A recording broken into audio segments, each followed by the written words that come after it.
Un saludo, profesor. Mi nombre es Danily Ramos. Para continuar con la exposición, le voy a hablar ahora acerca de la segunda vacuna de Estados Unidos. En enero del año pasado, en el 2020, Moderna, un desarrollador de vacunas con sede en Massachusetts, se asoció con los Institutos Nacionales de Salud para desarrollar y probar una vacuna contra el coronavirus. Esta es la vacuna ahora conocida como RNM 1273. Este RNM de ARN mensajero. Entonces, bien, el virus del SARS-CoV-2 está repleto de proteínas que utiliza para entrar en las células humanas. Estas proteínas, llamadas espiga o de pico, son un objetivo tentador para potenciales vacunas y tratamientos. Es por esto que, al igual que la vacuna Pfizer, la vacuna de Moderna se basa en las instrucciones genéticas del virus para construir la proteína de espiga. Entonces, la vacuna ARNM 1273 de Moderna es una vacuna de ARN mensajero monocatenario con caperuza en el extremo 5 que codifica la proteína viral S completa del SARS-CoV-2 con 2 cambios de aminoácidos que la estabilizan en la conformación prefusión. Este ARN mensajero se produce por transcripción in vitro a célula a partir del molde de ADN correspondiente.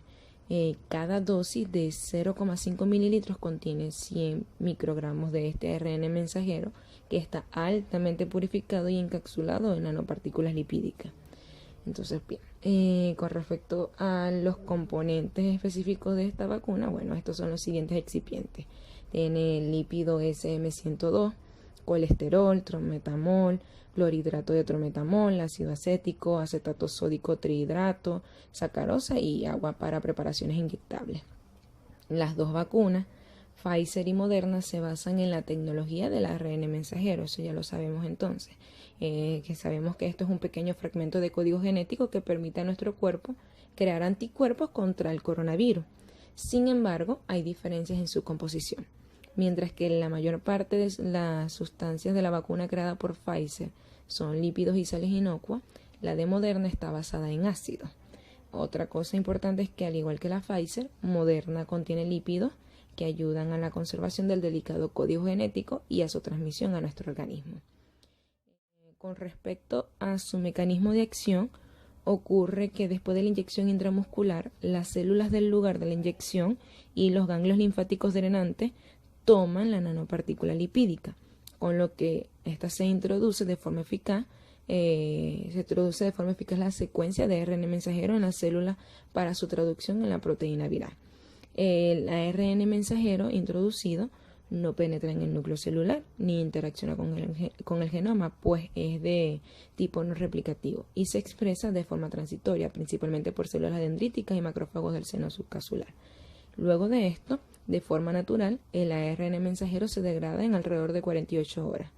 Entonces, las células inmunitarias reconocen la proteína expresada de la espícula del SARS-CoV-2, que es la proteína viral S, está unida a la membrana como un antígeno extraño. Esto desencadena una respuesta de los linfocitos T y B para generar anticuerpos neutralizantes que pueden contribuir a la protección frente a la COVID-19. Este método se considera menos arriesgado que inocular un virus vivo.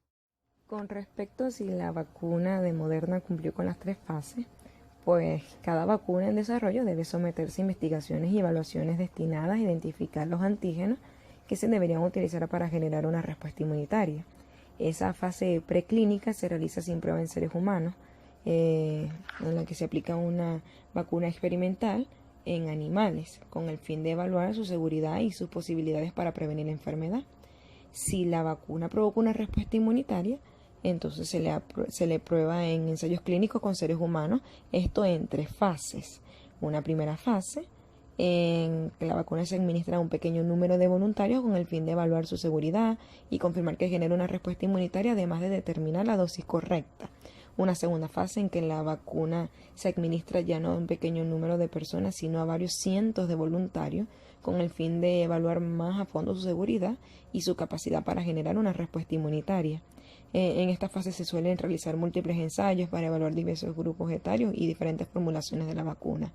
Una tercera fase en la que la vacuna se administra a miles de voluntarios y se realizan comparaciones con un grupo similar de personas que no fueron vacunados, pero que recibieron un producto comparador, a fin de determinar si la vacuna es eficaz contra la enfermedad y estudiar su seguridad en un grupo de personas mucho más numeroso. Una cosa importante es que durante los ensayos de la fase 2 y 3, los voluntarios y los científicos que realizan el estudio no saben a qué voluntarios se le administra la vacuna y a quienes se le administra el producto comparador.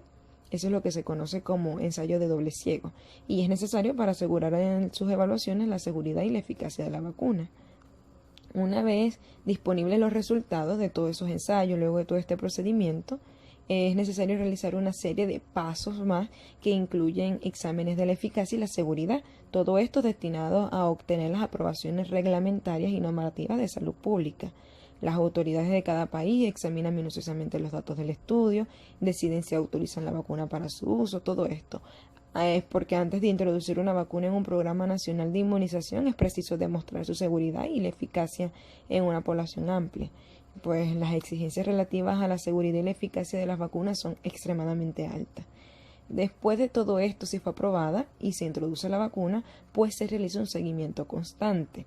Esto permite a los científicos conocer los efectos, la seguridad de la vacuna, incluso cuando se utiliza en un gran número de personas y durante un tiempo, un periodo prolongado. Esos datos se usan para modificar entonces las políticas concernientes al uso de la vacuna con el fin de optimizar sus efectos y permiten el estricto seguimiento de la vacuna mientras se la utilice. Bien, ¿a qué quiero llegar con todo esto? En respuesta a la pregunta de si la vacuna de Moderna cumplió con las 3 fases, pues sí. La vacuna Moderna, ARNM 1273, sí cumplió con las 3 fases. Por allá en enero del 2020, Moderna comenzó a trabajar en una vacuna contra el coronavirus. Y el 16 de marzo, los científicos de Moderna fueron los primeros en poner una vacuna COVID-19 en pruebas con humanos. Iniciaron en su fase 1 con 45 adultos sanos de edades entre 18 y 15 años. Se les aplicaron 2 dosis con 28 días de intervalo, dosis de 25, 100 y 250 microgramos. Con esto se obtuvo como resultado que con dosis alta la respuesta de anticuerpos es mayor, y esto tan solo con la primera dosis. Y luego de la segunda dosis todos los participantes tuvieron actividades neutralizantes del suero. Con respecto a los efectos adversos leves moderados, tuvieron algunos malestares más frecuentes después de la segunda dosis, como el 40% de los participantes que tuvieron fiebre y más del 50% de los participantes sufrieron mialgia, cefaleas y fatiga. Sin embargo, con los efectos adversos graves no hubo ninguno. En la segunda fase participaron 300 personas con edades de entre 18 y 55 años y 50 personas más que eran mayores de 55 años de edad, y se utilizaron dosis de 50 y 100 microgramos. En la tercera fase, inició el 27 de julio con el reclutamiento. Aquí participaron aproximadamente 30.000 adultos, todos ellos mayores de 18 años y eran personas de Estados Unidos. Una cuarta parte de los participantes tenía 65 años o más. La prueba fue doble ciego, aleatorizado, con dosis de 100 microgramos frente a placebo.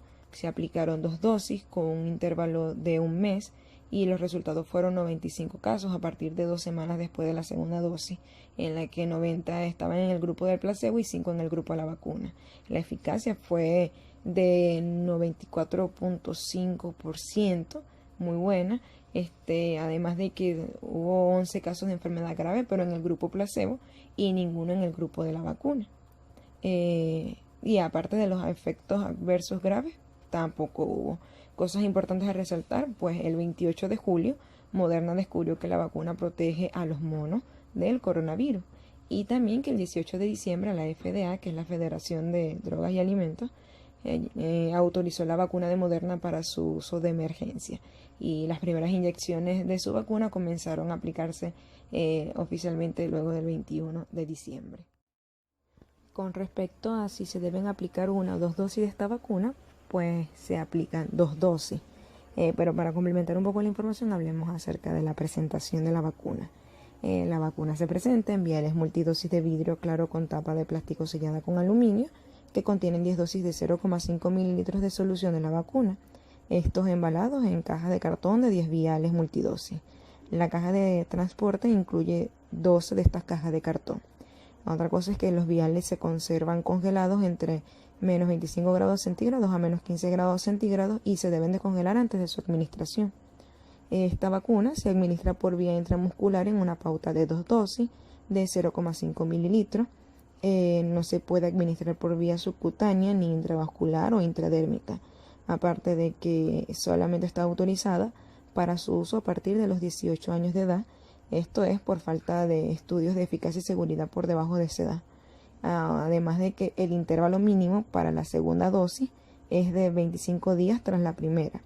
Otra cosa importante es que si la segunda dosis se aplica antes de esos 25 días, esa dosis no se tendrá en cuenta y se deberá administrar una nueva dosis, lo que sería una tercera dosis. Y esto a los 28 días de la segunda dosis aplicada fuera de ese plazo. Si ya han transcurrido más días que el plazo establecido para la segunda dosis, entonces debe aplicarse igualmente esa segunda dosis y no se considera necesario reiniciar la pauta.